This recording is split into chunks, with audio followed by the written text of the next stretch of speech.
Hello everyone, आपका मेरे YouTube channel में स्वागत है। आज की इस वीडियो में हम अपने CKLC बेस्ड कोर्स का चैप्टर 3 का पार्ट 2 कवर करने जा रहे हैं। अगर आपने चैप्टर 1 और चैप्टर 2 नहीं देखा है तो पहले आप उन वीडियो को देखिए और फिर आप इस चैप्टर में आइए। तो आज के इस चैप्टर में हम कुछ कोरियन वोकैब सीखेंगे जो कि नेशनैलिटीज़ और ऑक्यूपेशन से रिलेटेड हैं। तो आइए स्टार्ट करते हैं। तो ये है हमारा यूनिट 3 CKLC कोर्स का जो बुक 1 है उसका, और इस चैप्टर का नाम है हेलो एंड गुड बाय।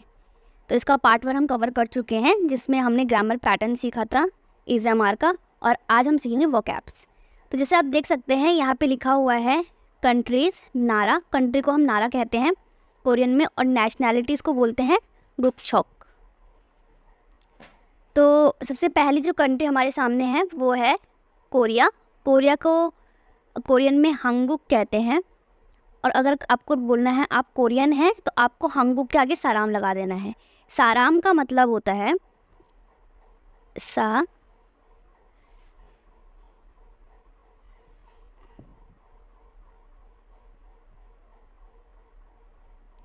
साराम का मतलब होता है पर्सन।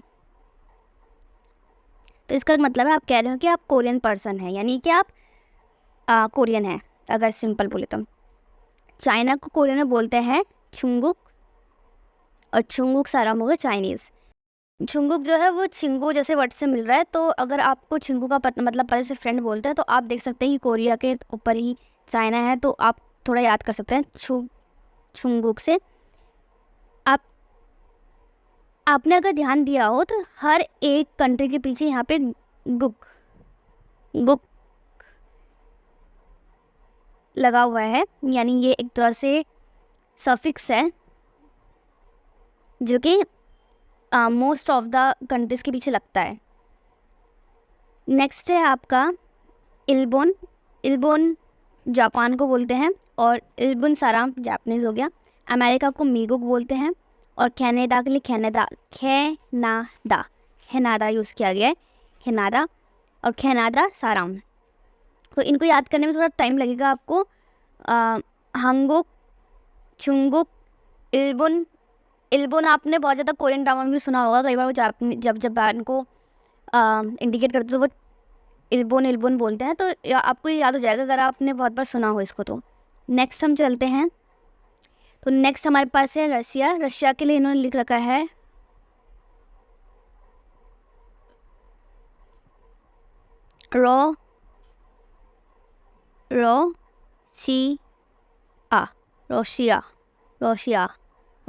रोशिया साराम।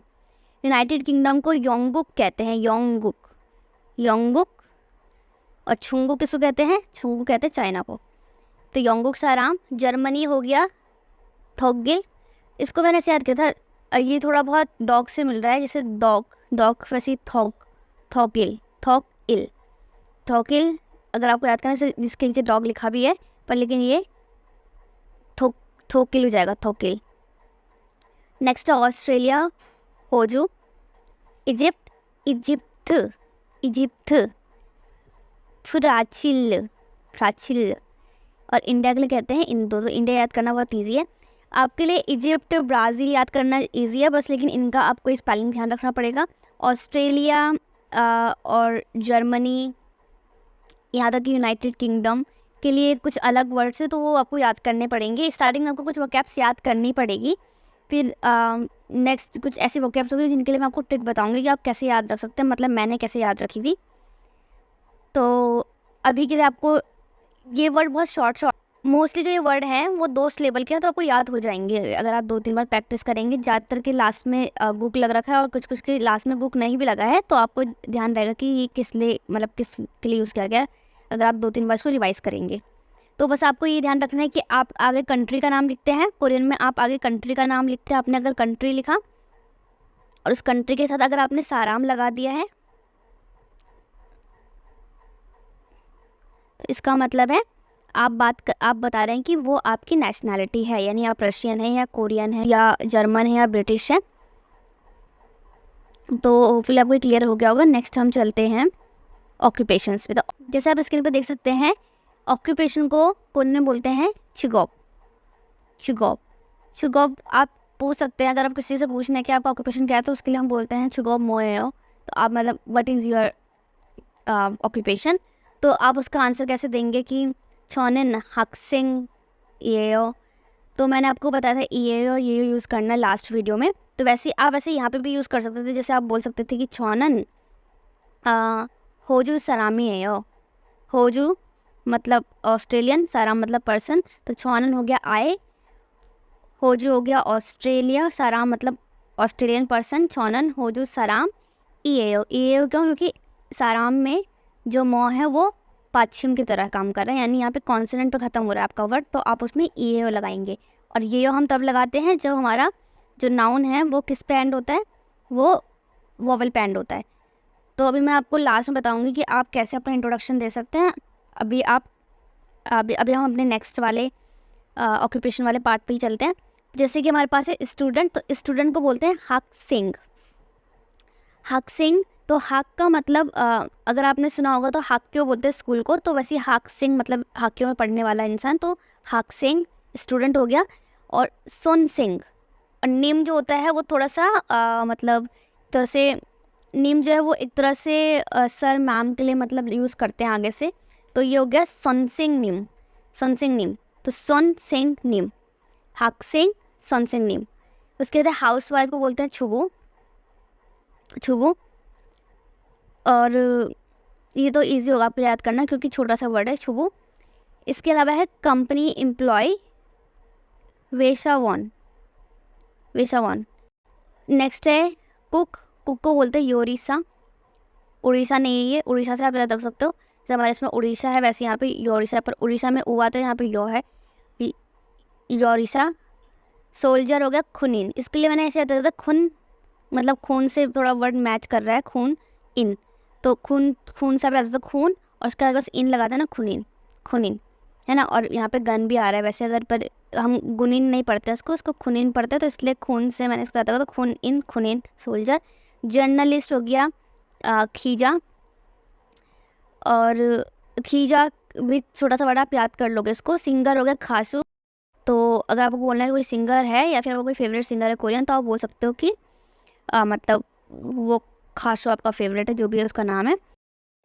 तो ये रहे हमारे ऑक्यूपेशन रिलेटेड कुछ वर्ड्स, कुछ वोकैब्स। नेक्स्ट वोकैब है हमारे पास खोंगमू वॉन। अगर आप देखोगे तो वॉन का मतलब एक तरह से यहाँ पे काम करने वाले इंसान से लगाए जा रहे हैं। अगर आप पीछे देखोगे तो आपको यहाँ पे भी दिखेगा वैसा वॉन था, तो वो कंपनी एम्प्लॉय हो गया। यहाँ पे भी गवर्नमेंट एम्प्लॉय है तो वॉन लगा दिया पीछे, तो यहाँ पे आपको सिर्फ खोंगमू रखना, तो आपको पता चलेगा कि अगर मेरे को एम्प्लॉय के लिए यूज़ करना है तो मुझे वॉन लगाना है पीछे।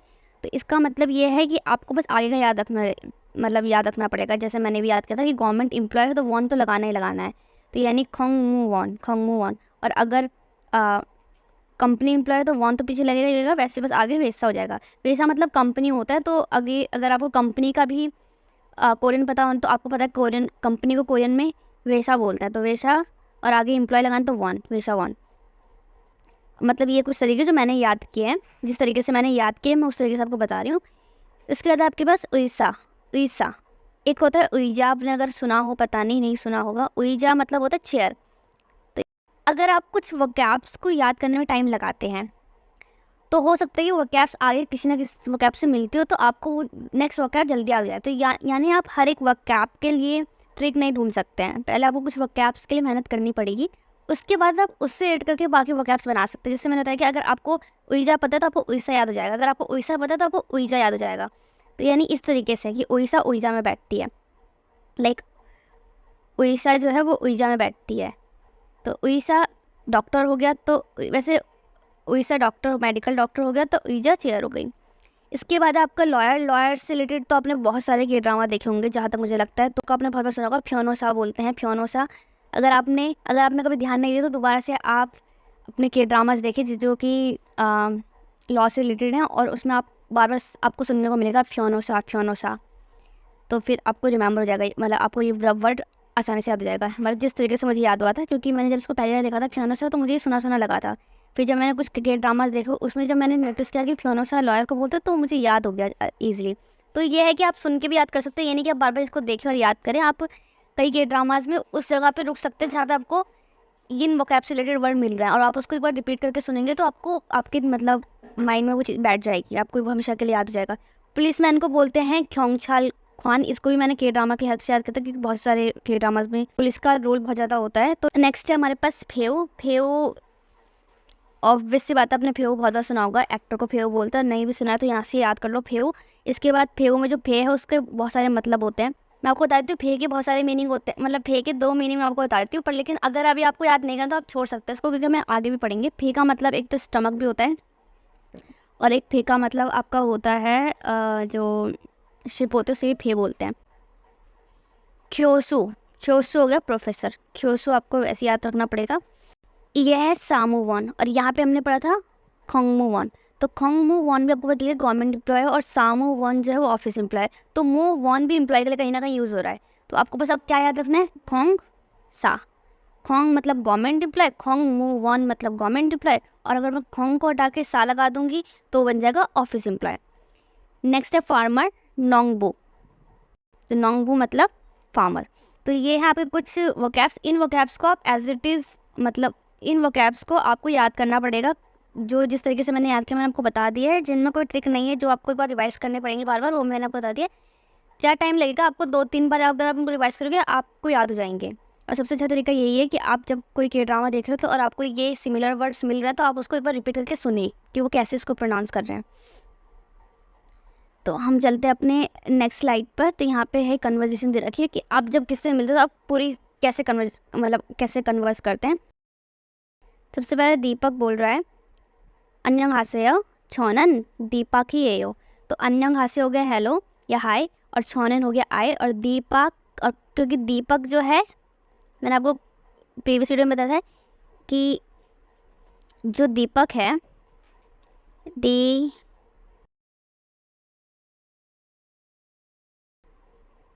दीपक, तो दीपक जो है वो अगर आप ध्यान से देखोगे तो वो कॉन्सोनेंट पे एंड हो रहा है। क्योंकि वो कॉन्सोनेंट पे एंड हो रहा है यानी पाछिम है इसमें, तो इसका मतलब है उसके साथ कौन इज हमारे के लिए क्या आएगा, ई ए यो आएगा।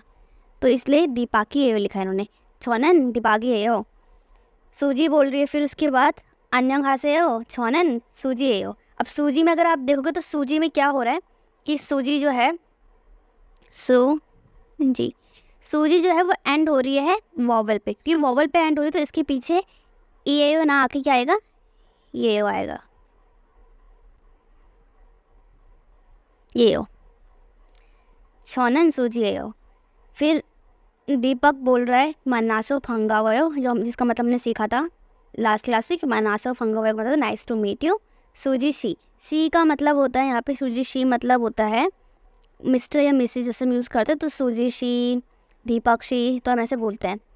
उसके बाद है सूजी बोल रही है ने मनासो फंगावयो दीपक सीनन और नारा सारामी एयो। अब यहाँ पे हमें एक चीज़ नई चीज़ देखने को मिलती है कि दीपक शी अब यू नहीं बोलते। मैंने आपको बताया था कि ज़्यादातर कोरियन यू यूज़ नहीं करते, तो उसने नाम से ही बोला कि दीपक शी ऑन मतलब वट कौन सा, एक तरह से कौन से।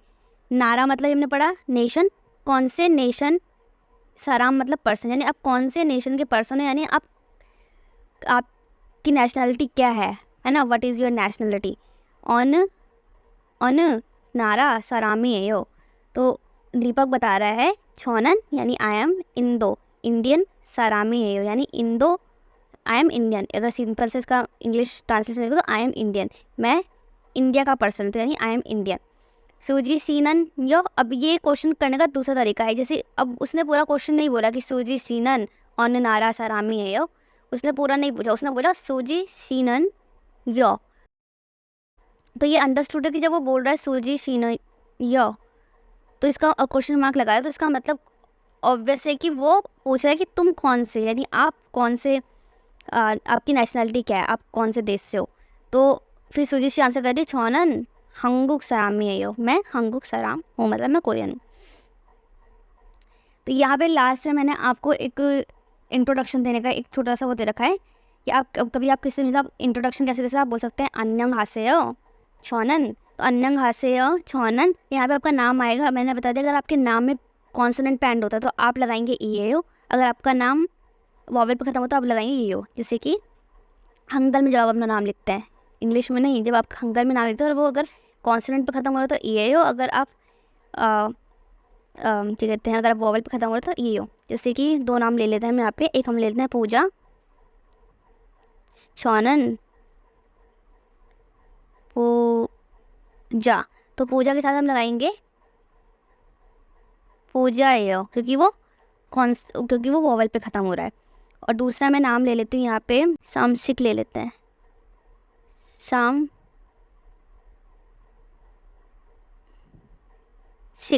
तो सामसिक जो है वो कॉन्सोनेंट पे ख़त्म हो रहा है, कॉ पे ख़त्म हो रहा है, तो ये हो जाएगा सामसिकी AO, सामसिकी AO, छौनन सामसिकी AO।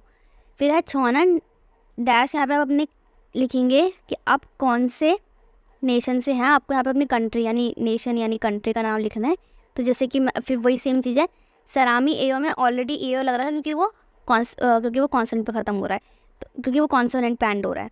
तो आप यहाँ पे लिख सकते हैं हंगुक सरामी AO, इंदो सरामी AO, होजू सरामी AO, जो आपको लगता है कि आपको यहाँ पे लिखना है। और लास्ट में है छौनन डैश AO, यहाँ पे आपको अपना ऑक्यूपेशन लिखना है कि आप क्या हो ऑक्यूपेशन। जैसे कि मैं एग्जांपल देती हूँ आपको, जैसे कि मैं यहाँ पे लिख देती हूँ, छौनन हाक्सिंग, मैं इसको यहाँ पे लिख देती हूँ। तो